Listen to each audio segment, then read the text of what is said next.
Bien que nous ne puissions pas considérer dans tout son ensemble le sujet de la sanctification, nous sommes certains que beaucoup de la confusion causée par des conceptions erronées serait enlevée si elle était considérée à la lumière de la différence qui existe entre l'âme et l'esprit. Car c'est là, en vérité, qu'est la clé de la question. Puisque la sanctification n'est que la continuation de la régénération, parce que la régénération n'est que le commencement de la sanctification, elle doit être considérée dans la même sphère que la nouvelle naissance. Dans la nouvelle naissance, ce n'est pas l'âme, mais c'est l'esprit qui est né d'en haut, ou de nouveau. L'âme reste capable de pécher jusqu'à la fin. Ce fait constitue la base de toute la doctrine de la sanctification, puisque le Nouveau Testament est une entière exhortation à arriver au progrès spirituel, par l'ascendance spirituelle. Il reste toujours un ennemi à la sainteté dans la propre nature de l'homme, et la sainteté en nous n'est pas fixe et établie, elle est progressive. Toute épreuve, toute tentation, tout châtiment et toute souffrance perdraient leur signification s'il n'y avait aucune base ou aucune crainte de chute. L'élargissement spirituel s'est toujours fait, et se fait toujours par le conflit. Il n'y a qu'un seul homme, dans la nature duquel il n'ait jamais existé de mal actuel ou de péché positif. La question de la sanctification est devenue confuse, parce que l'on a fait de certains passages des Écritures une base dans ce sens, alors qu'ils ne traitent pas directement de la sanctification en elle-même. Nous avons par exemple le 7e chapitre des Romains et la première épître de Jean. Nous ne pouvons pas citer le texte en entier, mais nous en tirons les passages les plus frappants. La loi est spirituelle, mais moi, je suis charnel, car je ne comprends pas ce que je fais. Je ne fais pas ce que je veux, mais je fais ce que je hais. Je sais ce qui est bon, que ce qui est bon n'habite pas en moi, c'est-à-dire dans ma chair. Parce que j'ai la volonté de faire le bien, mais je n'ai pas le pouvoir de l'accomplir.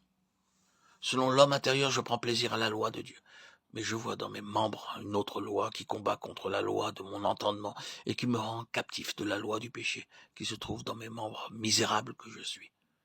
Qui me délivrera de ce corps de mort, ou du corps de cette mort? Grâce soit rendue à Dieu par Jésus-Christ notre Seigneur.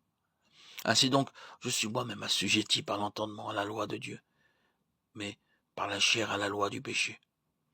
Il n'y a aucune condamnation pour ceux qui sont en Jésus-Christ, afin que la justice prescrite par la loi fût accomplie en nous, qui marchons non selon la chair, mais selon l'esprit. Ceux qui vivent selon l'esprit s'attachent aux choses de l'esprit, la pensée de l'esprit est vie et paix.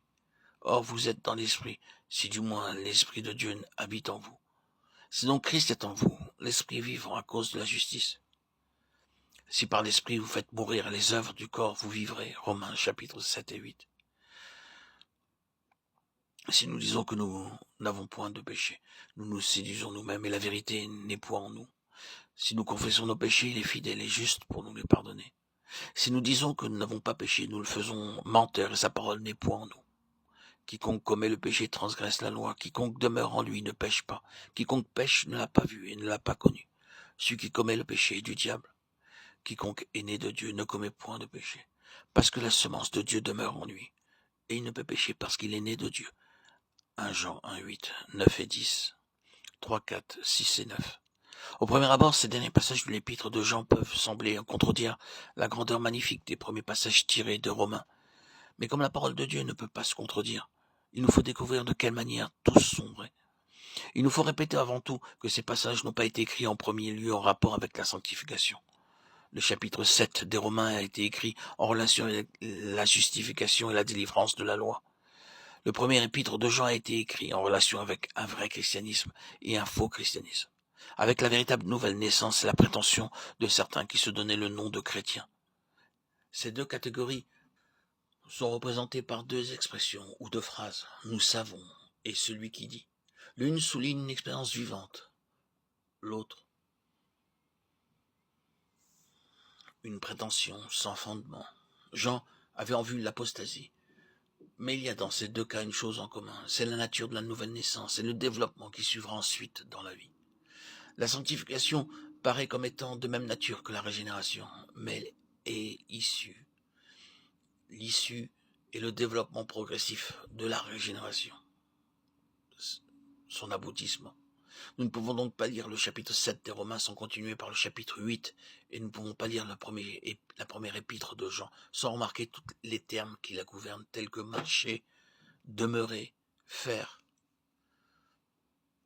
il nous faut avant tout situer ce chapitre de Romains 7. À quelle partie de l'histoire ou de l'expérience humaine appartient-il? Est-ce l'expérience d'un homme qui ne connaîtrait pas une œuvre intérieure du Saint-Esprit, ou bien est-ce celle d'un homme qui a été régénéré spirituellement? Nous croyons qu'il est question de ce dernier. Il y a plusieurs raisons pour arriver à cette conclusion. Premièrement, la lettre aux Romains a été écrite à des croyants, parmi lesquels se trouvaient des juifs convertis, qui ne s'étaient pas détachés nettement de la loi et qui, d'une part, étaient, quant à leur vie spirituelle, dans un état instable et inquiet, ou incertain. Leur expérience quotidienne était une suite de hauts et de bas, tombant et se répandant avec une répétition monotone et désespérant presque de la victoire. Et de l'autre côté, ils avaient besoin de lumière et d'une instruction plus entière au sujet de ce que signifiait être en Jésus-Christ. Ils ne connaissaient ni la liberté ni la délivrance, à cause d'une compréhension insuffisante de la mort et de la résurrection de Jésus-Christ, c'est-à-dire de l'aspect représentatif du sacrifice du Seigneur Jésus, en plus de son aspect substitutionnaire.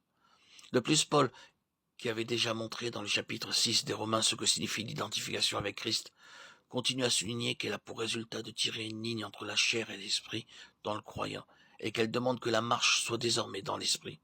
Si l'enfant de Dieu ne marche pas dans l'esprit, son état sera toujours celui qui est présenté dans le chapitre 7 des Romains. C'était une condition qui n'était pas rare parmi les chrétiens du Nouveau Testament eux-mêmes, comme le montre la première épître aux Corinthiens et celle aux Galates, et qui est la première raison de la plupart des écrits du Nouveau Testament.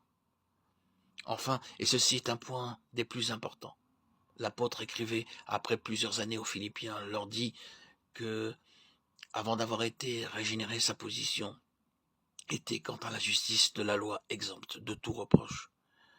Philippiens 3,6. Il se voit dans Romains 7 et dit là que la loi était trop sévère pour lui. Elle le frappait, elle le tuait. Il ne pouvait l'observer.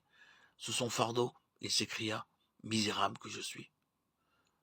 Ce n'est pas exempt de tout reproche. Il s'est donc produit quelque chose qui a troublé sa satisfaction et qui a fait de lui un homme divisé par la guerre civile, qui fait rage en lui. Dans l'homme non régénéré, la conscience se cachait derrière les rites et les observations de la loi. L'observation rigide de ses formes et de ses rites séduisait et trompait sa conscience. Elle disait paix, paix, là où il n'y avait point de paix. Mais lorsque le moment du réveil spirituel arrive, cet état de choses ne peut plus substituer.